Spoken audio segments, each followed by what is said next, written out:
नमस्कार दोस्तों, स्वागत हमारे चैनल में। कैसे हैं आप लोग? आई होप आप लोग अच्छे होंगे और पढ़ाई लगातार आपकी जारी होगी। दोस्तों, हम लोग विज्ञान की सीरीज़ चालू करने वाले हैं, जिसमें से फिजिक्स की सीरीज़ आज से स्टार्ट कर दी है। जिसमें से सबसे पहले हम लोग फिजिक्स का सिलेबस देखेंगे, क्या हमें पढ़ना होता है फिजिक्स में। इसी तरीके से केमिस्ट्री और बायोलॉजी में डिस्क्रिप्शन में हम पूरा विज्ञान में जो इम्पोर्टेंट टॉपिक हैं जिनको पढ़ना होता है एग्जाम पॉइंट ऑफ व्यू से, वो डिस्क्रिप्शन में लिंक दे देंगे। तो वहाँ से आप पीडीएफ के फॉर्म में पूरा सिलेबस डाउनलोड कर लेना और उसको प्रिंट कर लेना। आज के वीडियो में हम लोग डिस्कस करेंगे लाइट यानी प्रकाश के बारे में। प्रकाश के बारे में जितने क्वेश्चन महत्वपूर्ण बनाए जा सकते हैं एग्जाम पॉइंट ऑफ व्यू से, उन सबको हमने यहाँ पे समाहित किया है और उन्हीं बिंदुओं पे चर्चा करेंगे और उन्हीं टॉपिक को हम लोग क्लियर करेंगे। इसमें से जैसे सूर्य का प्रकाश किन रंगों से मिलकर के बना होता है, कितने रंग होते हैं, पूर्ण आंतरिक परावर्तन क्या है, परावर्तन क्या है, अपवर्तन क्या है, व्यतिकरण क्या है, इस तरीके की घटनाएं, मानव नेत्र क्या है, लेंस क्या है, दर्पण क्या है, इन चीज़ों से जो क्वेश्चन बनते हैं, इन टॉपिक से, इन पॉइंट से जो क्वेश्चन बनते हैं, उन सबको हम लोग बहुत बेहतर ढंग से यहाँ पे कवर करने वाले हैं। इसमें हम जैसे हर वीडियो में क्या करते हैं, घटना चक्र का जो प्रीवियस ईयर क्वेश्चन पेपर है उसका एनालिसिस करते हैं और इसमें वन लाइनर के तौर पर उसको भी समाहित करते हैं। तो इस वीडियो में भी वही हमने करा है, घटना चक्र का एनालिसिस करके जो प्रीवियस ईयर क्वेश्चन पेपर होते हैं उनका हमने इसमें वन लाइनर के तौर पे उन क्वेश्चनों को भी समाहित कर दिया है। तो चलिए दोस्तों, आज की क्लास हम लोग स्टार्ट करते हैं, समझते हैं प्रकाश क्या है और यह किस तरीके से इस टॉपिक से क्वेश्चन एग्जाम में अभी तक पूछे गए हैं और आगे क्या संभावना है, किस कैसे क्वेश्चन इसमें बनाए जा सकते हैं। तो चलिए दोस्तों, आज की क्लास हम लोग शुरू करते हैं। उससे पहले जो लोग चैनल पे नए हैं वो लोग चैनल को सब्सक्राइब कर दें और वीडियो को लाइक कम से कम एक बार शेयर जरूर करें। तो चलिए सबसे पहले हम लोग देख लेते हैं कि जो विज्ञान में हमें सिलेबस पढ़ना होता है तो वो सिलेबस क्या है। तो अगर विज्ञान की बात करें तो संपूर्ण विज्ञान का सिलेबस हम डिस्क्रिप्शन में लिंक में डाल देंगे, तो आप लिंक से डाउनलोड कर लीजिएगा। लेकिन ये सिर्फ फिजिक्स का सिलेबस है। तो फिजिक्स के सिलेबस में हम लोग देख लेते हैं कि सबसे पहले जैसे जो इम्पोर्टेंट टॉपिक के हिसाब से हमने लिखा है, जैसे सबसे ज़्यादा प्रकाश, ध्वनि, तरंग, ऊष्मा, यांत्रिकी, मापन, मात्रक, विद्युत, चुंबकत्व, चालकता, और चालकता ये दो बार हो गया, और विविध। तो ये इतने टॉपिक हमें जो फिजिक्स में पढ़ने होते हैं, जहाँ से ज़्यादातर क्वेश्चन फ्रेम किए जाते हैं। तो इसको आप नोट करिएगा। जैसे ही आप फिजिक्स चालू करिए तो सबसे पहले पढ़ने में इंडेक्स के तौर पे आप सिलेबस नोट करिए। इसके बाद टॉपिक वाइज टॉपिक आप इसको पढ़ते जाइए। अगर आप क्रम से चीज़ों को पढ़ेंगे तो आपको भी आइडिया रहेगा क्या पढ़ा है हमने, क्या अभी छोड़ दिया है, और इसी तरीके से आप सिलेबस को कवर करेंगे। तो चलिए आगे देखते हैं। तो सबसे पहला जो यूनिट है हम लोगों का आज का वो है प्रकाश। तो हम लोग देखेंगे प्रकाश, पढ़ेंगे कि प्रकाश यानी लाइट से कैसे क्वेश्चन बनते हैं। तो चलिए देखते हैं, प्रकाश समझते हैं। सबसे पहले प्रकाश क्या होता है। तो प्रकाश यह एक प्रकार की ऊर्जा है जो हमारी आंखों को रेटिना पर प्रभाव डालकर वस्तु दिखाने में सहायता करती है। प्रकाश की सहायता से ही हम वस्तुओं को देख पाते हैं। यानी कि डायरेक्टली कहने का मतलब ये है कि बिना प्रकाश के हम वस्तु को देख नहीं सकते हैं। यानी कि अगर रोशनी नहीं होगी तो हमारी आंखें उस चीज़ को देख नहीं पाएंगी। जब प्रकाश किसी वस्तु पर पड़ता है तो वह वस्तु से टकराकर हमारी आंखों तक पहुंचता है, तभी हम वस्तु को देख पाते हैं। कहने का मतलब ये है, जैसे सूर्य का ये सूर्य है, अब ये घास है, सूर्य का प्रकाश घास पे पड़ा तो घास रिफ्लेक्ट होकर के हमारे आंखों तक इसका प्रकाश पहुंचा। ठीक है, आंखों तक पहुंचा, वस्तु टकरा करके हमारे आंखों तक इसका प्रकाश पहुंचा, तब हमने उस वस्तु को देखा, तब हमें वो वस्तु दिखाई देती है। तो वही यहाँ पे बात लिखी है, जब प्रकाश किसी वस्तु पर पड़ता है तो वस्तु से टकराकर हमारी आंखों तक पहुंचता है, तभी हम उस वस्तु को देख सकते हैं। तभी आप लोग देखते ही हैं हम लोग कि हम लोग रात में वस्तुओं को देख नहीं पाते हैं बिना किसी रोशनी या प्रकाश की सहायता से। आगे देख लेते हैं। ये तो डिफिनीशन थी, नॉर्मल सी थी, इससे क्वेश्चन नहीं पूछता कि आपसे डिफिनीशन पूछे। ठीक है, ये तो एक जानकारी बेस था। अब यहाँ से क्वेश्चन क्रिएट होता है कि प्रकाश के गुण। ये क्वेश्चन खूब पूछा गया कि प्रकाश दोहरी विशेषता रखता है, कौन सी, एक तरंग के रूप में और एक कण के रूप में। ये क्वेश्चन 2016 पीसीएस में पूछा गया था कि प्रकाश का निम्नलिखित में से कौन सा गुण नहीं है। तो प्रकाश तरंग के रूप में भी कार्य करता है और कण के रूप में कार्य करता है। ये तरंगों के रूप में कार्य कर रहा है और यह कण के रूप में कार्य करता है। तो प्रकाश दोहरी विशेषता रखता है, तरंग के रूप में कार्य करता है। यह बात बताई हाइगेंस ने 1678 ईस्वी में। उन्होंने इसी में प्रकाश का तरंग सिद्धांत पेश किया था। पूरा एक उन्होंने थ्योरी दी थी कि प्रकाश किस तरीके से तरंगों के रूप में गमन करता है, और उन्होंने बताया उसी के बेस पे उन्होंने प्रकाश का तरंग सिद्धांत दिया था 1678 में। तो ये बात आपको याद रखनी है कि तरंग सिद्धांत किसने दिया, हाइगेंस ने दिया 1678 में। ठीक है, तो प्रकाश तरंग के रूप में भी चलता है और कण के रूप में चलता है। तो कण के रूप में चलता है, यह बात किसने बताई, तो न्यूटन ने बताई। तो ये बात आपको याद रखनी है। यहाँ से आप क्वेश्चन को देखते चलिएगा कि प्रकाश दो तरह से काम करता है, दोहरी विशेषता रखता है, एक कण के रूप में चलता है, दूसरा तरंग के रूप में चलता है। यह बात आपके समझ में आ गई होगी। और प्रकाश तरंगे कैसी तरंगे होती हैं, तो अनुप्रस्थ तरंगे होती हैं। इसके बाद हम लोग तरंग का ही यूनिट पढ़ने वाले हैं, तो समझते हैं कि अनुप्रस्थ तरंगे होती है। अनुप्रस्थ तरंग और तरंग को भी दो भागों में अनुप्रस्थ और अनुदैर्घ्य। तो अनुप्रस्थ तरंग क्या होती है कि अनुप्रस्थ तरंग सुरंग और गर्त के रूप में चलती है। सुरंग और गर्त का मतलब क्या है कि जैसे आपने तनी हुई डोरी है, डोरी को आप खींचोगे तो ऊपर से नीचे चलेगी, उसी को कहा जाता है सुरंग से गर्त के रूप में, इस फॉर्म में चलती है। और अनुदैर्घ्य तरंगे क्या होती हैं, तो यह एक पैरेलल चलती हैं, यानी संपीड़न और विल्लर के फॉर्म में चलती हैं। ठीक है, जैसे स्प्रिंग को आप छोड़ेंगे तो स्प्रिंग ऐसे इस तरीके से चलेगी, यानी पैरेलल चलेगी। ठीक है, उसी को कहा जाता है संपीड़न और विल्लर के रूप में चलती है। अनुप्रस्थ कैसे चलती हैं, सुरंग और गर्त के रूप में। तो प्रकाश कैसी तरंग है, तो प्रकाश एक अनुप्रस्थ तरंग है। इंपॉर्टेंट आपके लिए ये है, ये तो सिर्फ आपके जानकारी के बेस से हमने बताया है कि अनुप्रस्थ और अनुदैर्घ्य में क्या अंतर है। ये डायग्राम से आपने यहाँ पे समझा, लेकिन आपके जानकारी के लिए सिर्फ इतना याद रखना है आपको कि प्रकाश कैसी तरंग है, तो प्रकाश एक अनुप्रस्थ तरंग है। ठीक है, अब हम लोग आगे देख लेते हैं इसी में कि प्रकाश के लिए माध्यम की आवश्यकता नहीं पड़ती है। प्रकाश के लिए कोई माध्यम की आवश्यकता नहीं पड़ती है। प्रकाश का रंग इनके तरंग दैर्घ्य पर निर्भर करता है। जिसका तरंग दैर्घ्य जितना अधिक होगा उसका रंग भी उतना अधिक होगा। यानी कि प्रकाश का रंग है वो जो प्रकाश का जो रंग है वो तरंग दैर्घ्य पर निर्भर है। यानी कि जो कलर ज़्यादा चटकीला होगा उसका तरंग दैर्घ्य उतना ही ज़्यादा होगा। जैसे अब ये आप देख लो, अब इनमें से सबसे ज़्यादा अगर आपसे ये पूछ ले जाए कि सबसे ज़्यादा किसका तरंग दैर्घ्य है, तो रेड का है। क्यों, रेड ज़्यादा हमें दूर तक दिखाई देता है। इसी वजह से सिग्नल में भी इसको यूज़ किया जाता है कि सिग्नल हमें ज़्यादा दूर तक दिखाई देते हैं। तो जिसका तरंग दैर्घ्य ज़्यादा होगा तो उसका रंग भी उतना ही गाढ़ा होगा। ये बात आप अच्छे से समझ गए। अब हम लोग देख लेते हैं, ये हमने क्या समझा अभी यहाँ प्रकाश के गुण। सबसे पहले समझा कि प्रकाश दोहरी विशेषता रखता है, तरंग के रूप में, कण के रूप में। तरंग के रूप में किसने परिभाषित किया, हाइगेंस ने परिभाषित किया, और कण के रूप में किसने कहा, तो न्यूटन ने कहा। अब देख लेते हैं प्रकाश तरंगे अनुप्रस्थ होती हैं, ये भी बात आपने समझ ली। जिसका तरंग दैर्घ्य ज़्यादा होगा वह कलर भी उतना ही ज़्यादा गाढ़ा होगा। ठीक है, उतना ही ज़्यादा चटकीला होगा। अब देख लेते हैं प्रकाश की चाल। तो प्रकाश की चाल सबसे पहले हम लोग देखते हैं प्रकाश की चाल किसमें ज़्यादा होती है, किसमें कम होती है। देखते हैं, सबसे पहले प्रकाश सदैव सीधा एवं एक समान रेखा में चलता है। इसको आप नोट करिएगा, ये इंपॉर्टेंट पॉइंट है। प्रकाश कैसा चलता है, प्रकाश सीधा और एक समान रेखा में गमन करता है। भिन्न भिन्न माध्यमों में इसकी चाल भिन्न भिन्न होती है। इसकी चाल अपवर्तनांक पर निर्भर करती है। जिस माध्यम का अपवर्तनांक जितना अधिक होगा उसकी प्रकाश की चाल उतनी ही कम होगी। अब जैसे चाल की बात करें तो क्वेश्चन यहाँ से पूछा जाता है, जैसे पूछता है कि सर्वाधिक प्रकाश की चाल सर्वाधिक किस माध्यम में होगी, तो निर्वात में प्रकाश की चाल सर्वाधिक होगी कितनी, तो 3 × 10⁸ मीटर पर सेकंड होगी। तो सर्वाधिक किस में होगी, तो निर्वात में होगी। जल में कितनी होगी, 2.25 × 10⁸ मीटर पर सेकंड। ऐसे कांच में कितनी होगी, 2 × 10⁸ मीटर पर सेकंड। ऐसे ठोस यानी अगर हीरे में बात करें तो हीरे में कितनी होगी, तो यहाँ पे लिखना भूल गए, 1.25 × 10⁸ मीटर पर सेकंड, ये सबसे कम होगी। तो क्वेश्चन आपको सिर्फ इतनी बात याद रखनी है इसमें से कि प्रकाश की चाल सर्वाधिक किस में होगी, तो निर्वात में होगी। कितनी होगी, 3 × 10⁸ मीटर पर सेकंड। और सबसे कम किस में होगी, तो ठोस में होगी, वो भी हीरे में। तो कितनी होगी, 1.25 × 10⁸ मीटर पर सेकंड। बस इतनी बात आपको याद रखनी है। कहाँ से, प्रकाश की चाल में। ये है प्रकाश की चाल में आपको एक बात और याद रखनी है, प्रकाश सदैव सीधा और एक समान चलता है। यही चीज चित्र में दिखाई गई है कि प्रकाश निर्वात में, पानी में, कांच में किस तरीके से गमन करता है। ठीक है, अब हम लोग देख लेते हैं कि जब प्रकाश एक माध्यम से दूसरे माध्यम में जाता है तो क्या नहीं बदलता। VVI वेरी इंपॉर्टेंट है ये चीज, कि यही क्वेश्चन पूछा जाता है कि जब प्रकाश एक माध्यम से दूसरे माध्यम में प्रवेश करता है, यानी कि प्रकाश जैसे कि मान लो कि कांच से वो एकदम से मतलब ठोस से वो विरल में आ जाए।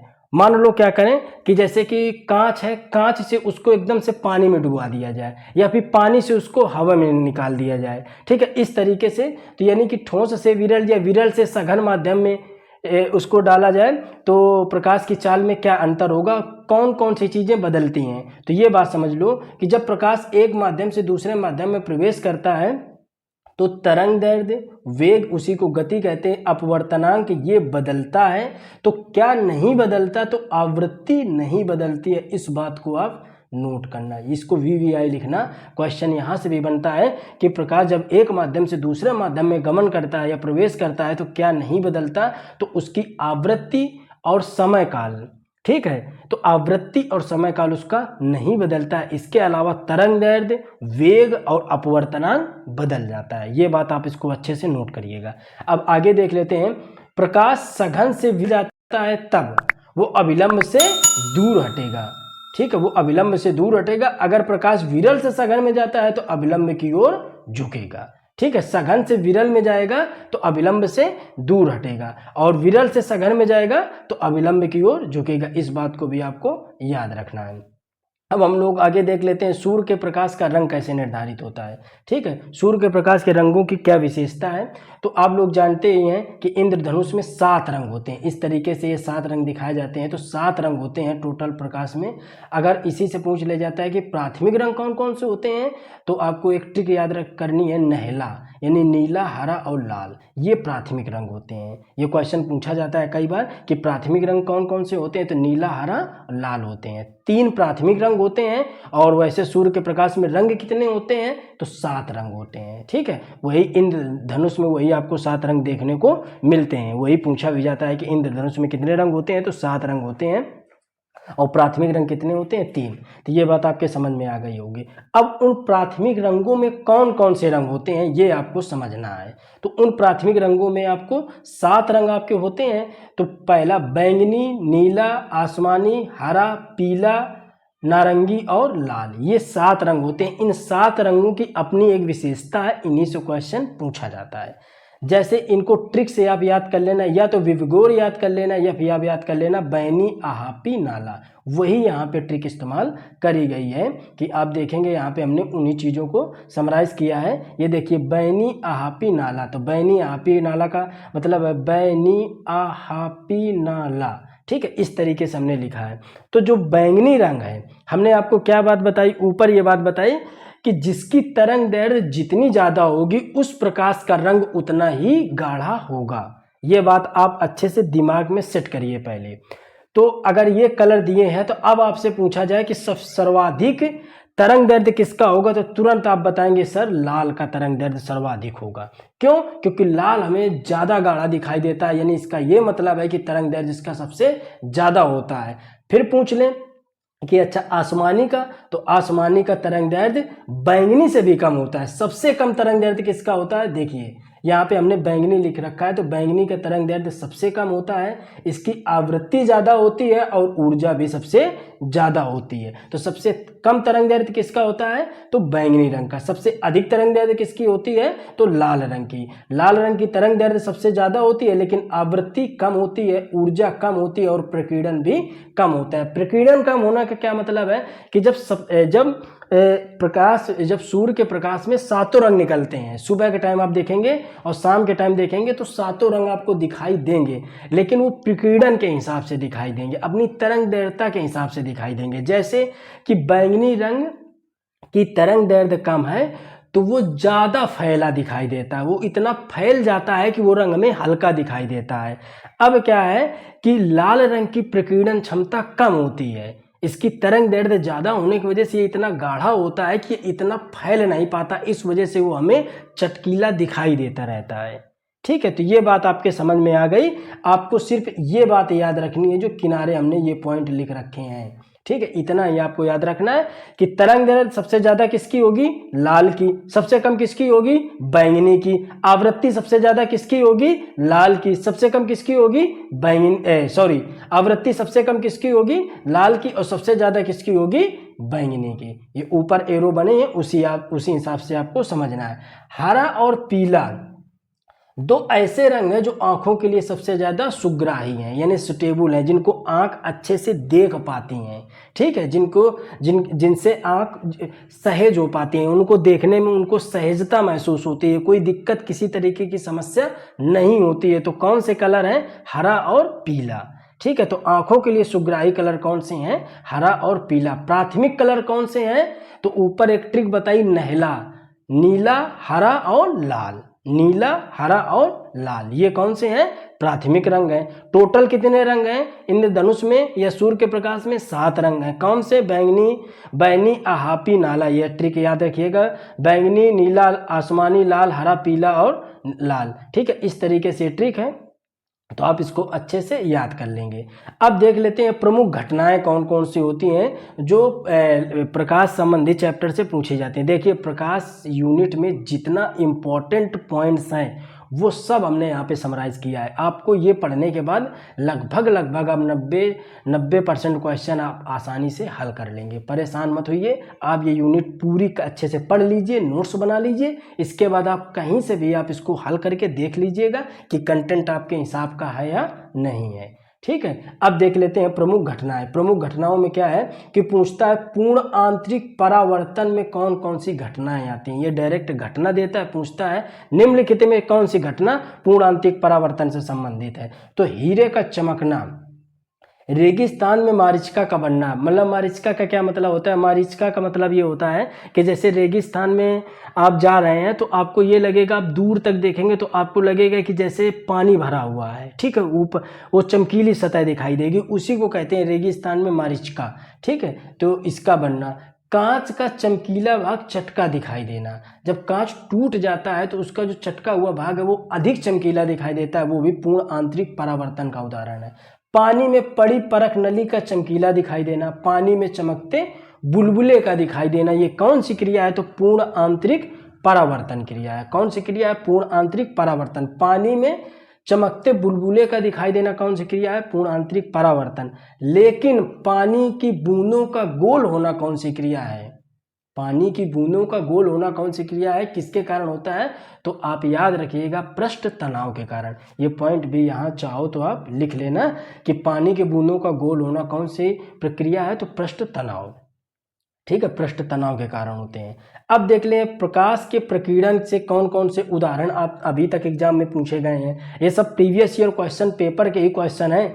जैसे आकाश के रंग का नीला दिखाई देना, समुद्र के रंग का नीला दिखाई देना, सूर्योदय एवं सूर्यास्त के समय सूर्य का लाल दिखाई देना, अंतरिक्ष का रंग काला दिखाई देना, यह किसका उदाहरण है? तो प्रकाश के प्रकीर्णन के उदाहरण है। अब हम लोग देख लेते हैं अपवर्तन के उदाहरण। प्रकाश के अपवर्तन के क्या उदाहरण हैं? तो जैसे समझते हैं प्रकाश के अपवर्तन के उदाहरण, तारों का टिमटिमाना, बाल्टी में पड़ी सिक्का तली से ऊपर दिखाई देना, पानी में डूबी हुई छड़ का ऊपर दिखाई देना। यानी कि कहने का मतलब, जैसे आप सिक्का बाल्टी में डालते हो ना तो वो लगता तली उसकी बहुत नीचे होती है, लेकिन हमें महसूस होता है कि बहुत ऊपर पड़ा हुआ है। आप पानी में छड़ डालते हो, कोई चीज़ पानी में अगर कोई छड़ डालोगे तो वो क्या दिखाई देगी? हमें ऊपर दिखाई देगी, ठीक है। और तारे टिमटिमाते हुए किस कारण दिखाई देते हैं? तो ये सारी घटनाएं अपवर्तन की घटनाएं हैं। तो ये जो 3-4 घटनाएं हमने आपको उदाहरण सहित लिखी, इसमें 10 से 12 उदाहरण हैं। इनको आपको बिल्कुल रट लेना है, ठीक है। इन्हीं उदाहरणों से क्वेश्चन आपसे पूछता है। अब देख लेते हैं मानव नेत्र। मानव नेत्र से भी अच्छे क्वेश्चन पूछता है। मानव नेत्र में जो सबसे ज्यादा क्वेश्चन पूछे जाते हैं वो पूछे जाते हैं नेत्र दोष से, ठीक है। तो ये मानव नेत्र का ही फिगर बना हुआ है। ये है दृष्टपटल, ये है कॉर्निया, ये है आइरिस और ये है रेटिना, जहाँ से प्रतिबिंब बनता है। जैसे ऐसे प्रकाश जाएगा तो ठीक है, तो प्रतिबिंब हमारा रेटिना से ही बनता है, ठीक है। तो कहाँ से बनता है? रेटिना से बनता है। दृष्टपटल क्या होता है? तो आँख बाहर से कठोर अपारदर्शी झिल्ली से घिरी होती है, उसे ही दृष्टिपटल कहते हैं। यानी कि जो आँख बनी है जिस आवरण से घिरी होती है उसको हम लोग क्या कहते हैं? दृष्टिपटल कहते हैं। ये बात आप अच्छे से समझ गए। अब देख लेते हैं, ये परिभाषा आपको रटने की जरूरत नहीं है, ये सिर्फ आपके नॉलेज के लिए बताया है। आप इनको लिखो या ना लिखो, सिर्फ रेटिना को आप जरूर लिख लेना कि रेटिना से क्वेश्चन पूछा जाता है। कार्निया क्या कहलाता है? दृष्टपटल के उभरे भाग को कार्निया कहते हैं, ठीक है। अब आइरिस क्या है, जैसे नेत्रदान करते समय दान किया जाता है, जैसे आपने सुना होगा कि नेत्रदान कर दिया गया है, तो किसका किया जाता है, वो आंख का नेत्रदान नहीं, कार्निया का नेत्रदान किया जाता है। तो इस बात को आप समझ गए होंगे कि दृष्टपटल के उभरे भाग को ही कार्निया कहते हैं, ठीक है, और इसी का नेत्रदान किया जाता है। आइरिस क्या होता है, तो कार्निया के पीछे एक रंगीन अपारदर्शी पर्दा होता है जिसे आइरिस कहते हैं। आइरिस प्रकाश की मात्रा को नियंत्रित करता है। जैसे आप अचानक सो के उठे, आपने एकदम से लाइट में आपने आंख खोली तो क्या हुआ, आंख एकदम से तिलमिला जाती है, तो इसको नियंत्रित करने का काम कौन करता है, तो आइरिस करता है। रेटिना का मुख्य कार्य है, और रेटिना से ही ज़्यादा क्वेश्चन पूछते हैं। तो आंख के सबसे भीतर एक पारदर्शी झिल्ली होती है जिसे रेटिना कहते हैं। मनुष्य की आंख में किसी वस्तु का प्रतिबिंब जो बनता है वो कहाँ पे बनता है, तो रेटिना पे बनता है। ये क्वेश्चन इंपॉर्टेंट है, इसको भी याद रखिएगा। मानव नेत्र में स्पष्ट दृष्टि की न्यूनतम दूरी 25 सेंटीमीटर होती है, बहुत इंपॉर्टेंट है, इसको याद रखिए 25 सेंटीमीटर। और रेटिना को आप याद रखिए कि जो मनुष्य की आंख में जो किसी वस्तु का अगर प्रतिबिंब बनता है तो कहाँ पे बनता है, रेटिना पे बनता है। हम लोग आंख जब दान करते हैं तो किस चीज को दान करते हैं, तो कार्निया वाले भाग को दान किया जाता है। ये बात समझ में आ गई आपके नेत्र की। अब क्वेश्चन पूछता है आपसे नेत्र दोष से, तो इसको हमको बहुत अच्छे से क्लियर करना है कि नेत्र दोष में। अब देखते हैं, सबसे पहले हम लोग देखते हैं निकट दृष्टि दोष। तो निकट दृष्टि दोष, इसके बाद हम लोग देखेंगे दूर दृष्टि दोष। तो निकट दृष्टि दोष आप इसको जस्ट अपोजिट समझो। जैसे हमने कहा निकट दृष्टि दोष, तो आपको सुनने में लगा ना कि निकट दृष्टि दोष यानी निकट देखने में दोष है, लेकिन ये ऐसा नहीं है, या अपोजिट है, जस्ट अपने शब्दों के अपोजिट है। निकट दृष्टि दोष का मतलब है कि दूर की वस्तु नहीं दिखाई देती। बात समझ में आई? ऐसे दूर दृष्टि दोष या अपने शब्दों के अपोजिट है, यानी कि हमको लग रहा है कि दूर दृष्टि दोष यानी दूर देखने में दोष है, लेकिन ऐसा नहीं है, इसमें निकट देखने में दोष है, ठीक है, इसमें वस्तु नहीं दिखाई देती है। तो यह बात समझ गए, निकट दृष्टि दोष। सबसे पहले आप दोनों में अंतर अच्छे से समझ लो कि निकट दृष्टि दोष में क्या है कि सुनने में लग रहा है निकट दृष्टि दोष यानी निकट देखने में दोष है, लेकिन ऐसा नहीं, वो दूर देखने में दोष है। तो तुरंत आप बताओगे कि सर जिसमें दूर की वस्तु नहीं दिखाई देती उसको निकट दृष्टि दोष कहते हैं। दूर दृष्टि दोष क्या है, तो दूर दृष्टि दोष या भी अपोजिट है, तो इसका क्या हो जाएगा, निकट, यानी कि दूर दृष्टि दोष में निकट की वस्तु नहीं दिखाई देती है, ठीक है।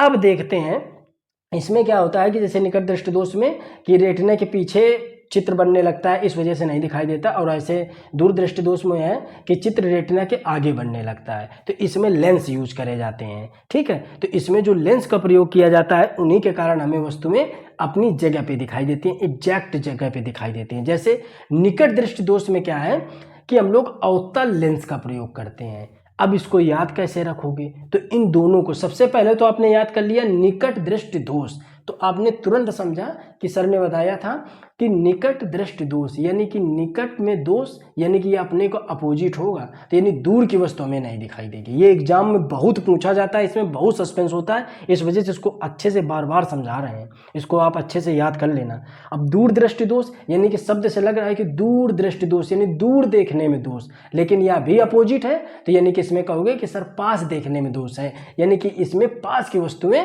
नहीं दिखाई देती हैं। आपको इसमें लेंस कौन सा याद रखना है, कैसे याद रखोगे, तो इसमें निकट दृष्टि दोष में अवतल लेंस का प्रयोग होता है, तो इसको कैसे याद रखोगे, तो आप क्या कहोगे, निकट आओ यानी पास आओ, यानी कि आओ का मतलब अवतल लेंस, अवतल लेंस, और फिर दूर दृष्टि दोष में तो उत्तल लेंस, ठीक। तो एक को आप याद रखो कि निकट आओ यानी पास आओ, आओ का मतलब अवतल लेंस, दूर दृष्टि दोष में उत्तल लेंस। तो ये बात आपको अच्छे से याद हो गई होगी, इसको एक दो बार जरूर सुन के अच्छे से याद करिएगा। जिस सिस्टम से हमने बताया उसी सिस्टम से आप इसको याद करिएगा, अच्छे से याद हो जाएगा, ठीक है।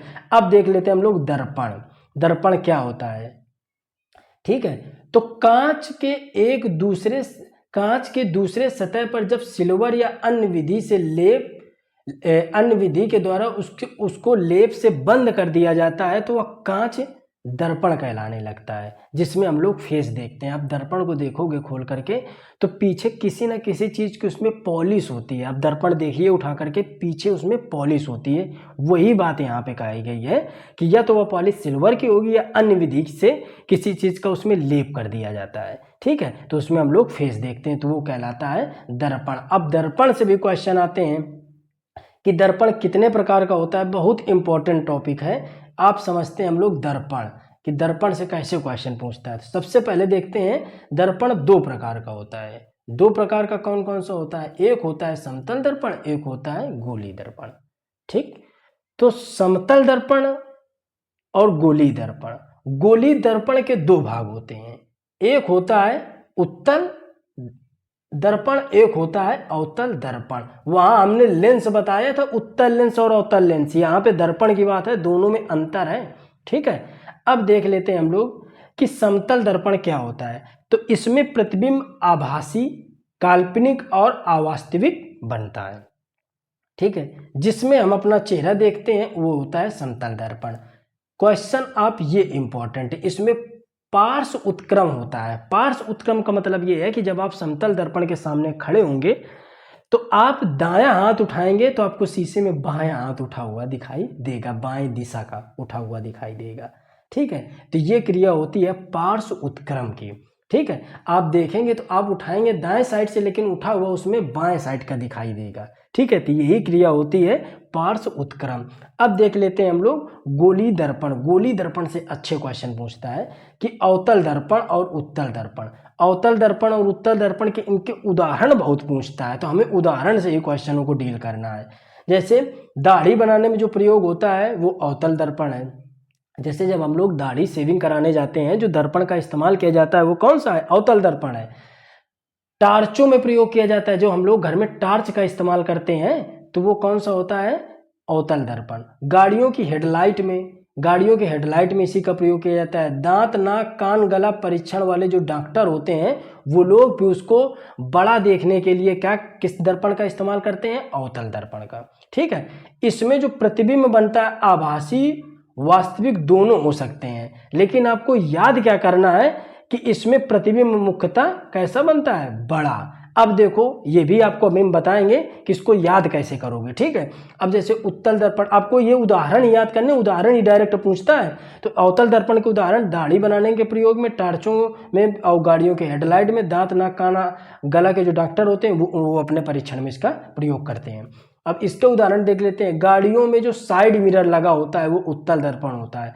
उत्तल दर्पण क्या करता है? बड़ी चीज को छोटा करके दिखाता है। अब देखो अवतल दर्पण क्या करता है?